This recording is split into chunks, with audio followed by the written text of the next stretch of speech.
Hello, and thank you for joining us today for continuing the conversation about suicide prevention. So this is really kind of a follow-up to what we had in the webinar this last week with you guys. In case you missed it, we had a webinar that was I think it was tunnel vision, suicidal tunnel vision with no way out.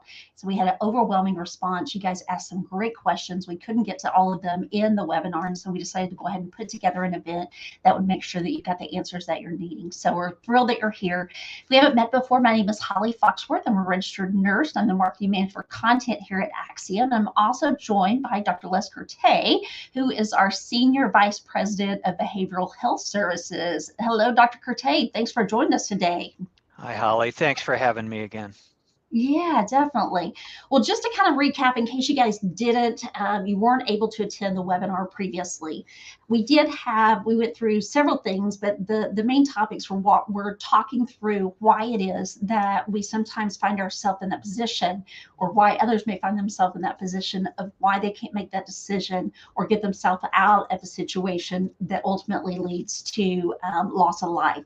Dr. Kertay, you brought up some great points there when you talked about some of the stats that were associated with that. Jason, I think we may even have a slide on there as well that went through some of those. Could you talk us through those real quick, Dr. Kertay, just kind of give us some insight on what kind of numbers that we're looking at?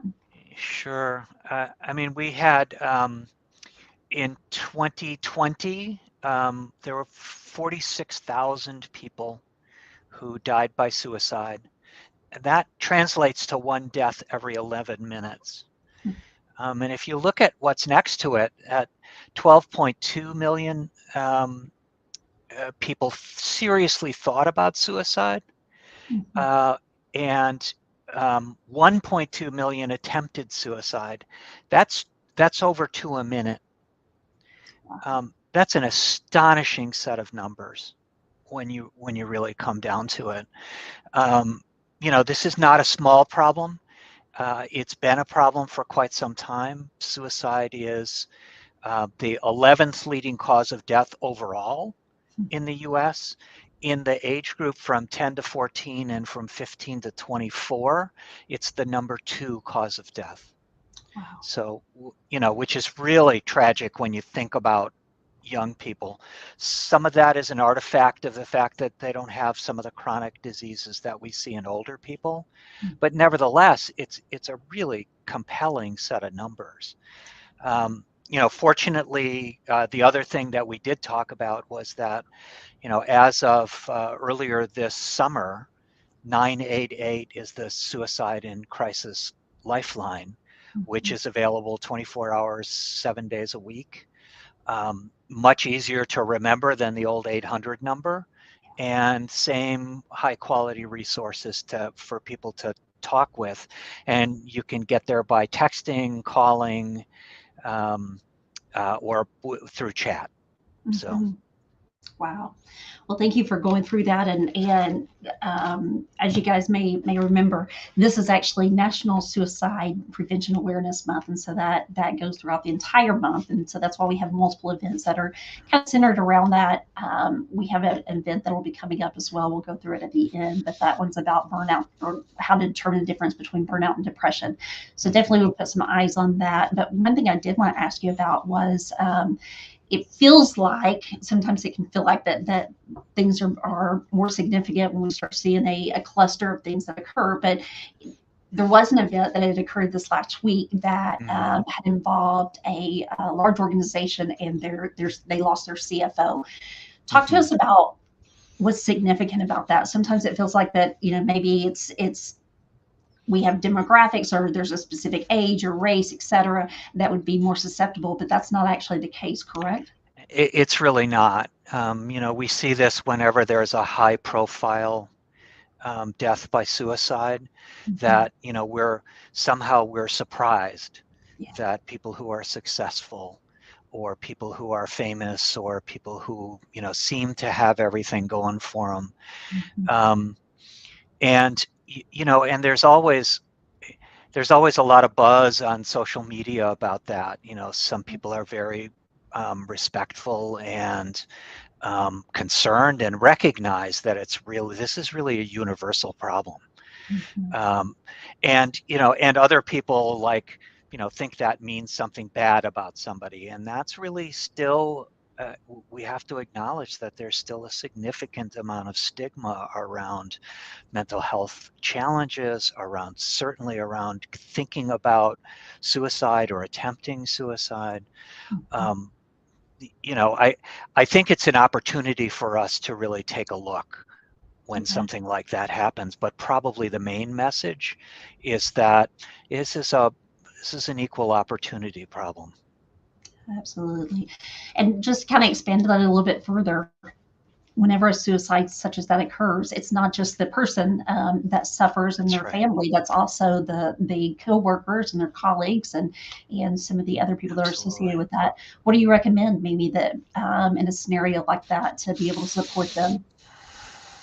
Well, I think it's important to ask the question, first of all, if especially in a workplace, it's important to really allow people the opportunity to express their feelings. Some people are, and it's going to run the gamut. Mhm. I think that's something else that we forget sometimes, that some people are going to be horrified. Some people are going to be angry. Right. Um, and and a lot, I've seen family members of someone who dies by suicide be really, really angry and then beat themselves up for being angry. Like, how could that, how can I feel that way? That's so cold hearted. Those are all normal reactions, and we have to create space for those reactions. And to do that, you have to be willing to listen, you know, call people together in an office and ask them. It Mhm. there isn't a one size fits all solution to that either, other than, and you're going to hear this in response to a lot of the questions that we got from last week, the number one answer often is pay attention and listen. And that's always the place to start. I agree completely. Well, I do want to extend it out to everybody that's viewing today. Yes, we're going to go through some questions that we didn't get to answer there, but also please, if you have questions, there's no such thing as a dumb question. There's nothing that's too minor for us to talk about. If you have a question, please feel free to submit those. We don't have to display your name. If it's not something that you want to share, etc. So if there is anything that you want to ask, this is a safe place to do so. And Dr. Kertay is great at getting you the answers that you need. So let's go ahead and jump into several that we went through from this last week. The first one was, is suicide an issue of mental health, or could it actually be a biological concern? You know what I When I saw this question pop up, it, what's really interesting to me about this question is that it poses the idea that it's one or the other, Yeah. and it never is one or the other. Yeah. Mental health is biological and psychological. There's no psychological event that doesn't happen without a physical component, and there's no physical event that isn't accompanied by a thought, a plan, a feeling. Mhm.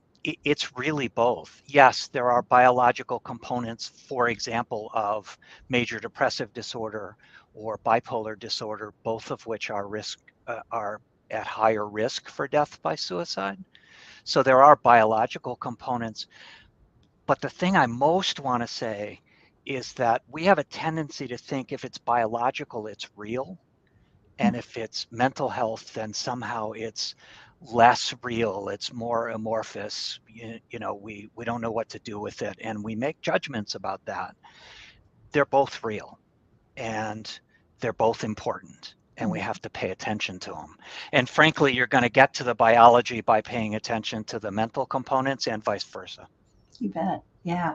I noticed even that whenever I went in for my annual exam, just the health and wellness exam this year, that they've added on some questions there that include that assessment about mental health. And so I Mhm. I commend that, and hopefully if you guys haven't not had evaluations, your regular evaluations, I'd encourage you to do so, because there definitely Yeah. is a piece that goes with that. Excellent. Okay, the next one we had was asking, are there any mental health conditions that are actually more frequently associated with suicide? Yeah, and the answer to that is yes.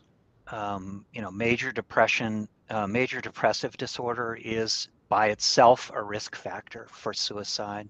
Mhm. Depressive episodes in bipolar disorder are an even higher risk factor. It's less, bipolar disorder is less common than major depressive disorder, but it carries even more risk. And schizophrenia is a risk factor. Anything that really, any mental illness, mental challenge that impacts the quality of our life in a negative way is a risk factor by itself. But those three are the ones that we know are very high risk, at very high risk for suicide. Great points. And before we go to the next one, could you give us just a brief kind of summary for those that maybe do not know what each of those individuals' conditions are? Sure. So major depressive disorder is um, depressed mood for, or sometimes irritability for at least 2 weeks. That's a major depressive episode. Accompanied by other indicators that of changes that come with those mood changes. So it could be a change in appetite, either increase or decrease, changes in sleep, either too much or not being able to sleep. There are a number of criteria that have to be met. I think what's helpful to know here is that this is not just waking up and having a bad day. This is a significant, if enough, set of criteria that people are really suffering. Um, all of us have days when we don't really especially want to get out of bed. It's different when you really feel unable to get out of bed. And that's when we start to pay attention. So there are criteria that need to be met. Bipolar disorder, we used to call manic depression. It turns out that it doesn't always fit that pattern. But in addition to depressive episodes, there will be manic or hypomanic episodes in which, for extended periods of time, people will have heightened goal-directed activities, so they'll be very, very active. I had a patient one time who managed to spend almost just under $100,000 in 48 hours without buying a house or a car. Now think about how hard you have to work to make that happen. And it was totally about, it was all high risk behavior. And of course he didn't have that $100,000. So, again, we're not talking about being like excited or um, high energy. We're talking about something that is really out of the ordinary, and a kind of a driven quality to it. And finally, schizophrenia is a chronic illness that is characterized by psychotic experiences, so hallucinations, seeing or hearing things that aren't there, and also typically also are accompanied by delusions. So belief systems that are really dearly held, but are not realistic. Schizophrenia is about losing touch with reality, at least at part of the time, not necessarily so for either bipolar or major depressive disorder. Thank you. Thank you for that summary. I know that Sure. that helps a lot to understand. I forget. I'm glad you asked, because those are terms that I'm very familiar with. So Yeah, you bet. Yeah. So the next one I had for you was that was submitted was, can you share your thoughts about how I can help someone that is suicidal but says that they hate everything and everybody? so I gave you a warning that the standard answer is going to be listen, Right. and that's the place to start here. Yeah. Right. That I hate everybody and everything is a not well disguised effort to keep you away. But what happens when, and the only thing you can possibly do in response to that is to acknowledge the feeling and say, tell me more about that. I really want to be here. I understand that you want to push me away. I want to be here. I want to hear what's going on for you. That's really all you can do. That is not a guarantee that you'll be able to help. Um, and I don't want to be misleading about that or Pollyanna-ish. And this is really tough, especially if it's someone we know and really care about. It's really tough to have those conversations, but somehow we have to acknowledge that, this person needs to be heard. It's an expression of a feeling.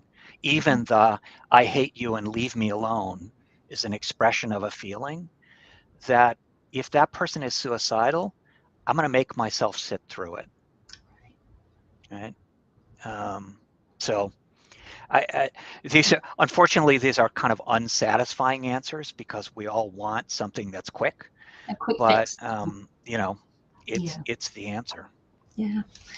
The next one was, how can I help? How can I get help for someone that is suicidal but unwilling to seek treatment?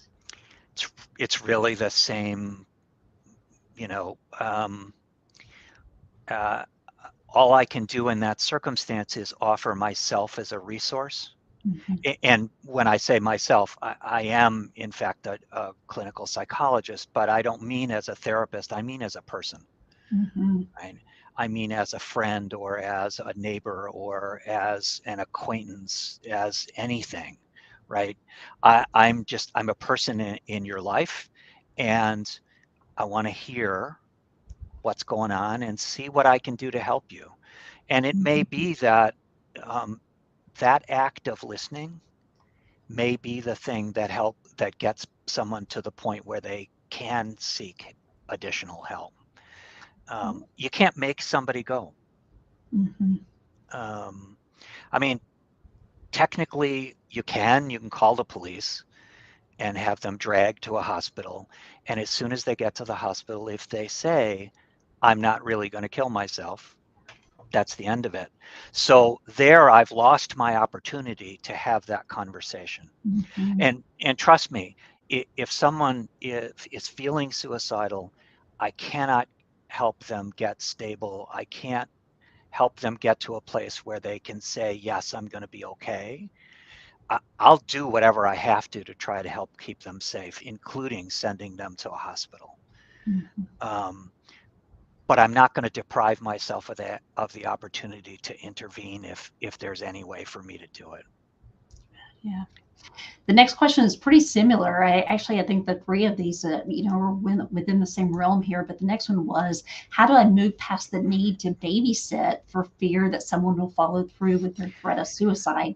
We hear this a lot, and it does feel like that we see, especially if you have someone that has a history of being suicidal, then we're scared that we will lose them. You're scared of what's going to happen, and so it almost kind of builds that thought of, you're scared to walk away, you're scared to not say anything, you're scared to make plans without them, etc. So what are your thoughts here on this?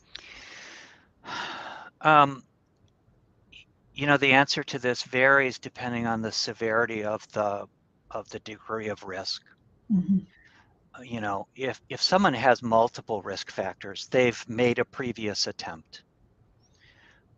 They have they're having significant symptoms of depression. They have means at their disposal, right? So they have a plan, they have means. Those are all risk factors. My answer to this was that if you have someone who has all those risk factors, you'd never forgive yourself if you didn't babysit, right? And from my heart, you will never forgive yourself if you don't. There are times when we always take every threat seriously. Even someone who is, threatens every day, and it feels like crying wolf. there's always the risk that one day it will happen. So you do that risk assessment, or you get somebody to help with that risk assessment. Mhm. Before we move on to the next one, we had some questions that came in, and Sure. I'm going to kind of give these to you out of order here, but this is a really good one. They were asking if an employee has made a suicidal comment to coworkers and then reported it to me, should I inform the employee's direct manager? And it said, I plan to meet with the employee next week as they are currently off, but unsure if I should loop in the direct manager in the meantime to help monitor the situation, or whether they should just wait and meet with the employee first. It's a really good question. Wow. It depends so much on the circumstance. I mean, to me, it's really about making the human contact. Mm-hmm. And the question is, why bring in the manager, Yeah. right? Like, I can imagine a circumstance in which I might suggest that, Mm-hmm. because maybe the manager has a really good relationship with that person and can help. But often people don't want to talk about it at work because they're afraid of the ramifications. Like, people will think badly of me. I Mm-hmm. would be really concerned that the direct manager, that whether the direct manager would in fact have negative reaction to it, Mm-hmm. where the person might be afraid of that. Yeah. So maybe not start there. Um, I I mean, there are different company policies. There are all kinds of things to consider, but just on a purely human interaction level, I would hesitate unless there was some really compelling reason to let that person's manager know. That's me. Yeah, I Um, agree. Seems like that trust factor would be a big one, and it's yeah. like if you don't feel safe, or they feel like they may be judged by superiors, then that kind of takes that trust out of the picture and makes you feel a little bit more vulnerable than maybe that you needed to be. Hmm. Yeah. Hmm. We also had some from some school nurses that had chatted in. So thank you, school nurses. We're glad that you're here as well. But wanted to ask, do we have a risk assessment for children that are under the age of 11 years old? Yes, there are risk assessments, and school counselors, school psychologists. Mm-hmm. That's a specialty area because it's not exactly the same. Mm-hmm. Um, and it's not particularly an area of expertise of mine, so I can't, give you the specifics of that risk assessment. But yes, there are ways of assessing risk regardless of age. Definitely. And doesn't the CDC have some resources there, maybe on their website, of some of those risk assessments? They do, and know for adults, I can't swear to the idea that there would be one for children, Okay. but that's a good source for it. Another good source is National Institutes on Health or National Institute on Mental Health. Yeah. Um, for adults, the VA system has great resources, but Mm-hmm. that's not going to apply to children, of course. Yeah, definitely. Okay, well, moving on to the next one. Great questions, guys, and thank you for submitting those. That's what we're here for, is to open this conversation up and keep it going in every Absolutely. direction that we can. So we appreciate that. All right, the next one was: do you think that the shortage of mental health resources plays a part in our suicide rates, and specifically in smaller rural communities? Um, I think that the shortage of mental health resources and the difficulty, the time lag in getting people into services Mhm. is a real problem. I think it's a relatively small risk in terms of increasing rates over time in comparison to a lot of other things that are happening. Um, you know, in the last couple of years, in particular around the pandemic, we've gotten more isolated, we've gotten more insulated from one another. Mhm. We lost some of our coping mechanisms, at least for a period of time. We've gone back to some reasonable semblance of normal at this point, but there's still that sense of disconnection. I think that, you know, changes in social media, changes in the way and we get information and the speed with which we get information. There are a lot of forces at play here, and a lot of economic forces that have driven, we've seen increasing suicide rates for the last 10, 15 years, 10 years fairly dramatically. Mhm. And um, and there have been very specific increases in particularly middle-aged, younger to middle-aged men, right? Um, that's about work pressure. So Yeah. there are a lot of things at play here. And yes, certainly the lack of resources is part of it. I think stigma and our fear about having those conversations with one another. This is a place where getting trained in mental health first aid is really, really important, right? We can help each other. Um, when someone's really in emotional pain, they don't necessarily need me as a clinical psychologist. They need a human being who's not afraid to listen. Um, and so there's lots we can do that's short of getting people into professionals. So shorter answer is, yeah, I think it's a factor, but I think there's a lot of other things going on that probably have a bigger impact. Mhm. Mhm. Well, and it does feel like that we've expanded. There's definitely still a shortage. I think there probably will be for quite some time, but I do like and see that it's a step in the right direction of being able to utilize some additional tools. Even we've talked a lot about here about being proactive in some of these things, not waiting. Keeping small things small. If there's an issue that comes up, Right, that you have a resource to be able to address that immediately versus right, waiting until right, it piles up and then you reach a state right, where you don't feel like right. that you can go anymore. Yeah, I think, I mean, that's part of what we built into Temple, into our mental health offering is this notion that, not everything needs to go to a therapist in order to be helped, right? In physical injuries, we keep first aid, first aid. Same thing applies. And if Mhm, we could help people sooner, if we could reach out to one another sooner, we can make a difference. mhm, And that's what we built our workplace mental health solutions around. That's what I really strongly believe in.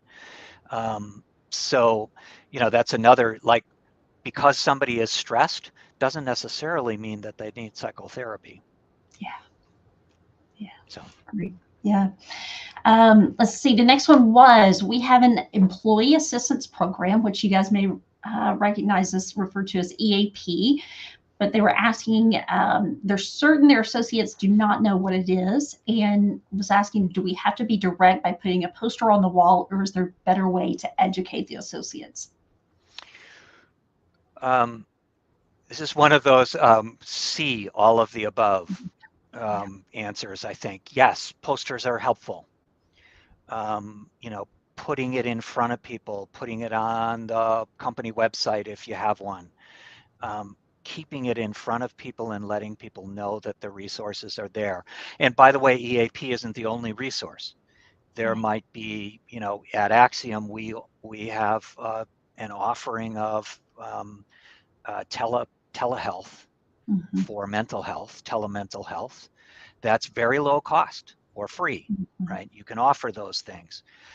Um, the other part of the answer to that is creating a culture in which it's okay to have these conversations. you bet. And a lot of that is driven from the top down. It's Mhm, from, executives and, and managers, um, to say, you know, we care about our people more than we care about anything else. And so we want to make sure that it's okay to have those conversations, because that's part of the fear with the AP. Part of the yeah. fear is, well, the company pays for it, so the company's going to know everything about it. Mhm, Um, and the fact of the matter is the rules of privacy impacting EAPs are really strong. mhm, Um, they're much stronger in some ways than other healthcare. And so your company's not going to know. But people have to believe that, and the way to believe that is to create a culture in which you're supporting mental health in many different ways. Just offering somebody EAP is not enough. Right. So both. Yeah. Yeah. And I like the, not necessarily just to plug our own product, but just speaking in general, that I really, really, really like the idea of anything that's proactive. So you're checking on people all along so that you don't have to wait until that last minute where they have to be the one that's responsible to pick Right. up the phone and have to be the one to call and Right. say, hey, EAP, I have a problem and this is where I'm at. I'm struggling with this. Right. That takes a lot of, it takes a lot of Right. courage. It takes, and many times once you reach that point, it's not a quick fix. So I really applaud not just our group, but every group that has implemented any type of proactive measures to be able to keep those things under Right. control and really provide that support and resource before things get Absolutely. nasty. Yeah. Absolutely. All right. Let's see. We have one more in here. Let me go out to that. There we go. What does a company, where does a company start to implement a mental health, workplace mental health program? Wow. So I have so many answers to this. You know what you know, some in the audience may know about me, and some don't. That workplace mental health has been a huge passion of mine for many years at this point. And I came to Axiom because I had the opportunity to work with this team to build a solution that I think addresses this problem.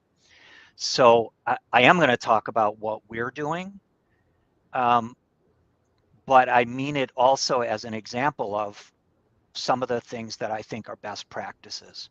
Mhm. So one of the things as a best practice is get a baseline.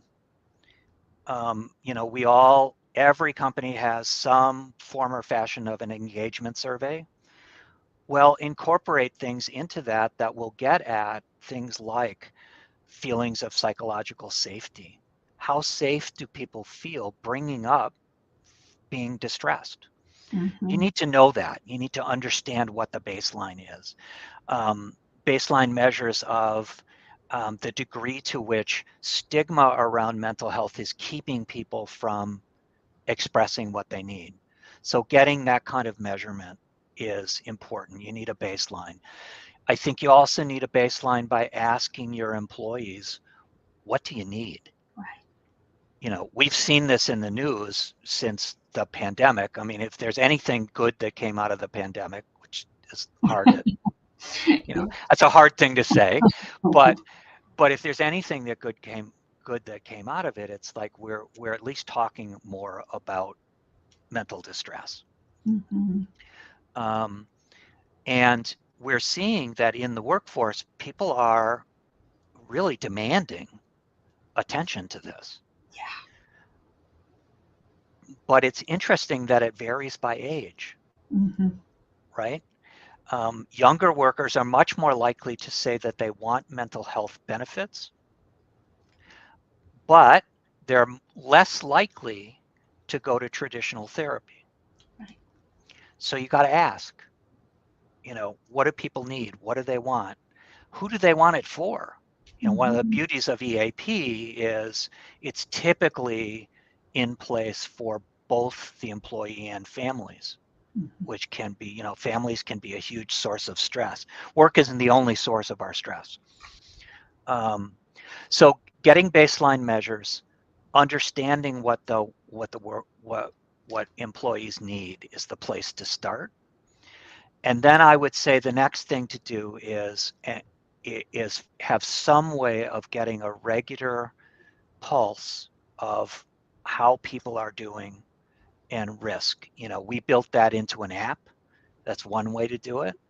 And Mhm. we built it around very specific risk assessments that kind of let us know, hey, maybe this person is having a challenge, and maybe it hasn't gotten to the point where they're going to self-refer to the EAP, as you pointed out, but it's enough that maybe somebody could just reach out to them. So I think some sort of early screening evaluation. In our case, we put it together into a resilience score, which gives people just a sense of how am I doing in relation to how I've been doing in the past. Am I struggling more? Mm-hmm. It's useful, right? We use it to have our nurses reach out to those folks to just check on them. Um, that's a form of social support, and there are other ways of accomplishing that as well. There are mental health first aid trainings. You can offer that in the workplace. That has a really interesting impact. It makes it less scary to talk to someone who might be upset, and it also makes it more okay by Mm-hmm. offering those kinds of things. Um, so you know so you start with a baseline, you get a pulse kind of survey on how people are doing. You keep and you do everything possible to create a culture in which it's okay to ask for help. Mm-hmm. um, it, and maybe more important, that it's okay to offer help, right? I had a colleague today ask me on the phone, how you doing? And I can't tell you how much that meant to me, right? Yeah. Just to have, I mean, his comment was, nobody asks the psychologist how they're doing. Um, but it was, the fact of Yeah. the matter is that I'd been feeling pretty stressed and there's a lot Yeah. going on. And, Yeah. you know, the the fact that it was okay for somebody to ask me that question made a huge difference to me in how I felt. Mm-hmm. I'm okay, but that's part of a culture. That's part of Mm-hmm. creating a culture in which it's okay. Um, you know, there are many more details that I could put into all of these components. Um, at the other end of it is having some form of solution, whether it's a high quality, you know, premium offering in EAP, whether it's having a network, a telehealth network for services if they're needed. But there are a great many things to do short of that. Yeah. It's not enough to just, well, two things. My opinion, it's not enough to just throw an app at somebody Yeah. and say, here, this will help you de-stress by learning to meditate. Meditation's a great thing. I do it. Yeah. But it's not a one size fits all. Mm-hmm. It's not enough. It's also not enough to just have that EAP out there and have people and expect people to use it. Right. Utilization rates on EAPs are roughly 2 to 3%. Mm-hmm. Given that the incidence of diagnosable mental health conditions, so now we're not just talking about being distressed or symptoms, we're talking about diagnosable conditions. The incidence over a year's period of time is about 20%, about 1 in 5. So you can assume that that's a reasonable representation in the workplace. So if 20% is what we can expect, and we're getting 2 to 3% utilization, there's a big gap in that, Right. right? So just offering that isn't enough either. It's really about the whole spectrum. I guess the last thing I would say, this is a long answer to But a it's so short true. question, but I kind of knew that was going to happen. Um, Part of it is get somebody on your side who Yes. understands, Yes. right? Work with a consultant, work with somebody internal to your business who has the training, who has the background, who understands workplace mental health. Um, I mean, we're not doing this to sell things, but hire someone who can help, or find someone locally who can help you to design a program. That's the thing I would say is you got to have a program. You can't just piecemeal throw things at it and think that it's going to fix it. Great And concern. I hope that's a helpful answer. Yeah. Well, it is. It absolutely is. And I think that you brought up such a great point, here in several slides before about that the education is that key. That's really the key foundation is getting everybody educated about what this is and how it is that you need to manage, what resources are available to you and feeling comfortable to have those discussions. And we toss around the phrase of mental health first aid, but I'll tell you, actually, Dr. Kertay teaches this, and I went to one of his classes, and it was absolutely phenomenal. I was blown away, even with a healthcare background. You don't have to have a healthcare background to Right. be able to participate in this, but what it did, not only did it educate, but it also gave you the practice to have those scenarios where you're sitting back and somebody says, because we're asked all the time, are you okay? And everybody just says fine, because that's it's our favorite 4-letter F word that goes into that Right. spot. And we just all go about our business. But what do you say? Are you ready? If somebody says no, I'm not. What is your initial reaction? How do you hold that together so that your reaction does not make them feel uncomfortable or make them feel like that they can't open up and share? So I just can't preach enough about how amazing that program is, that education and being able to spread that to others. Yeah. I think there's huge value in it. I really do. Yeah.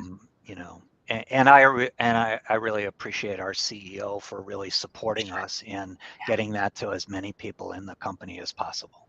You bet. Absolutely. Anybody who wants it, it's available. It is. Yeah. Yeah. We did have one more that came in. Let's see. They were asking if you have a person with a plan. Let's see. Was that it? Yeah. Is it if we have a person with a plan, do we need to inform the power of be for future? And it says HIPAA, and do we need to consent and disclose? This is a really good question.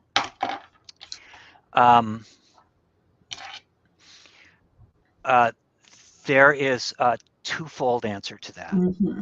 right? If you are a health professional and you're aware that someone's at high risk, they've given you confidential information. I'll use myself as an example. Yes, I'm technically bound by HIPAA or other privacy rules. HIPAA is not the only privacy rule. Mm-hmm. And I will do whatever I have to try to keep that person safe. Right? So it's kind of the way that I think about this is that it's the minimum necessary rule. If I need to talk to someone in the emergency room about what's going on for somebody enough for them to get help, I'm going to do that. Mm-hmm. Now, I have a rule that when I'm talking to someone, if I'm hearing that someone really is at risk and I ask them, are you thinking about killing yourself? And they say yes. The very next thing I'm going to say is, I really appreciate that you told me that, and I'm going to do whatever I can to help you and to keep you safe. Because I'm putting them on notice, right? Mm-hmm. Basically, not on my watch if I can help it. So I think that I think that's the answer. Like telling the powers that be, if that means telling the company that that person's at risk, that's not where my head goes. Where my head goes is do whatever it takes to keep somebody safe. Mm-hmm.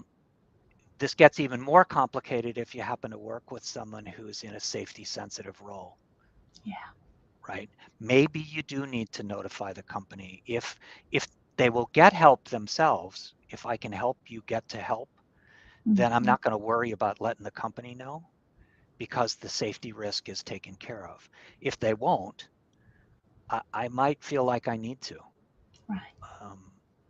And so it's a complicated problem, but I think that privacy rules are really, really important and they're there to protect people. I'll probably get myself in trouble for saying this, but if I have to break confidentiality to try to help somebody to keep them safe and alive, that takes precedence. Mhm. I hope that answers the question. Yeah. You always say the one thing that you say that's always gotten my attention, because I think you just so eloquently put it out there, but is that it doesn't take you don't have to worry about asking somebody's medical history. You don't have to worry about HIPAA. You don't have to worry about any of these things, just to say, are you okay? How are you doing? Right. Hugely, like as far as I'm concerned, the four most powerful words in the English language. Yeah. How are you doing? Asked in a way that implies that I really want to know the answer, Yeah. not how you doing. And the clear expectation is fine, Mm-hmm. right? But how are you doing? Yeah. I used that example from this morning because it really struck me. Like those words came back to me, and I was like, oh wow, I really did feel good. Yeah. It really did feel good for somebody to just ask that question.